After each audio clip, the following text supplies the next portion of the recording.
Meet the young man whose heroic walk across the U.S. became a national phenomena and a major motion picture. Then spend a few minutes with two world-renowned philanthropists who discuss the art of giving back. We ask, are we really any good at giving? This is Context. Today we look way beyond the headlines.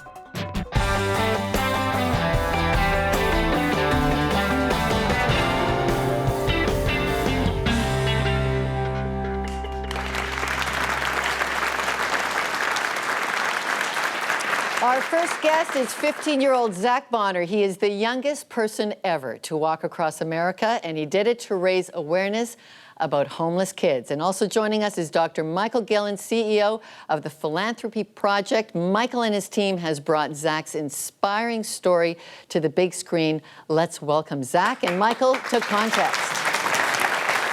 Hi, great to have you with us. Hey, Michael, thanks for being here. Wow, you know what? I knew you were going to be taller, but you're not 6 years old anymore when this all started. Not anymore. Tell us about Hurricane Charlie, and you're 6 years old, and you're watching, and your life changes. Yeah, I mean, it all started back in 2004 with Hurricane Charlie, and I just started by raising food and water and supplies with my little Red Wagon. And from there, it was at that point that I really started learning about homelessness and youth homelessness in particular. And from there, it just kind of grew and grew, and I knew that it was something that I had to be a part of, and I had to be a part of the solution for. Your amazing mom is in our studio audience. She's not the lady who likes to sit on the couch, or I would have her here, but she did a really wise thing, and she took you to see where those few gifts that you gathered from your neighborhood were going. And we've got a clip, Michael, from the movie you've made. Watch this.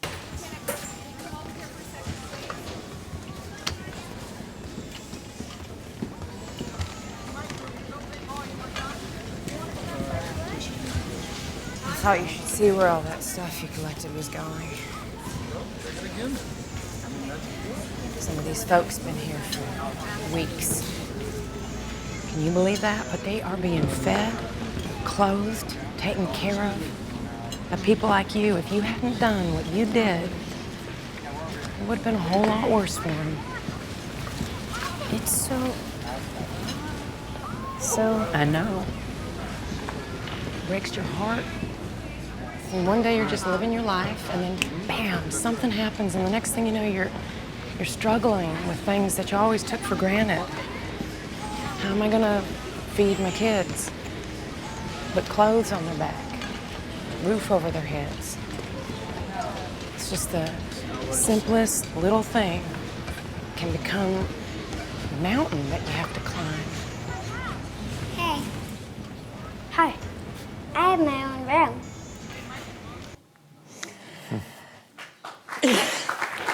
Red Wagon. Zach, that did change your life, and after that you took the whole thing to a different level. Tell us about starting a foundation called the Red Wagon and what its mission is. It's been an incredible journey, and it was moments like what you see in the movie, where I see these shelters and what these kids are going through that really inspired me to grow the foundation into what it is today. And to date, we've been able to really do a lot more than we ever thought we could have. We've been able to distribute over 10,000 backpacks with food and personal hygiene, other basic supplies to youth all across the country that are experiencing homelessness, and really all over the world. We've been able to distribute over 62 pallets of school supplies to kids in Title I schools, and we've just been able to take it from just a little Red Wagon into what it is today, and it's just been so incredible. This really generated out of your own unique family situation too. You're not a guy that had a lot to begin with. Yeah, I mean, we're an ordinary family facing ordinary problems. Your dad died young. That's not ordinary. Well, there have been struggles. As with any family, we've encountered, our own struggles. But we've just been so incredibly lucky to have been able to move beyond that and take those experiences and really use them to inspire and to encourage us to do even more than what we're doing. Okay, so then this story gets launched into competition, and Michael, I want to bring you in here because you were running this philanthropy project on behalf of the Templeton Foundation, and the competition for scripts is massive. Yes. You had 4 story editors screening 6,000 leads for a film on generosity, like this kid. Right. You took those 6,000 leads, whittled it down to 300. Why did Zach make it? When we got down to 300, I told my team, now we have to boil it down to 1. We want to invest our resources and our time to make one movie based on a true story of generosity. And we boiled those 300 down to 10 finalists, and we all unanimously voted that the story of the Little Red Wagon Foundation and Zach was the most inspiring by far. But then I told my story editors, I need to meet this family to make sure it's the real deal, because it sounded great on paper. But I wanted to make sure before we invested all our time and resources into this, that it was the real thing. So I got on a plane, I flew to Tampa, and I met with Lori Bonner, Zach's mom, and Zach. And I can tell you, Lorna, it was within, I don't know, 15 seconds, 30 seconds. There was just something about them I felt was genuine. And then we proceeded to sit down for a 4-hour lunch. And it was towards the end of the 4 hours, after I had talked to them, I'd questioned them, I really wanted to get to know them before I would break the news. And I was perfectly prepared to go back to LA, not telling them we were going to make a movie based on their life if I felt that they were a little phony or if it wasn't the real deal. But towards the end of the 4 hours, I was convinced that this was the one that was meant to be. So we told them. Zach, you challenged us all in the movie to look at this like you looked at cleaning up your room, this problem of homeless children in America. Just tell us the size of the problem and how you're doing on cleaning up the room. Well, it's a huge problem. And in the United States, we have over 1.3 million homeless youth. Here in Canada, there's around 65,000 youth that are experiencing homelessness. It's a huge problem. And you know, the example that I used with cleaning my room was, you know, I look at my room and it's this huge mess. And I think to myself, how am I ever going to get this clean? And so I shut the door and hope that by some miracle it might go away. And you know, it never does. And I dread my mom seeing my room because I know that as soon as she does, she'll make me clean it. But you know, and she always does end up making me clean it. And I've realized that if I just start in you know, one small corner, and you know, I start working and I do what I can, eventually I look up and my room is clean. And it's the same thing with homelessness. We have to take that same approach, and we have to do what we can in our own areas if we're going to solve it. What do you enjoy most about giving?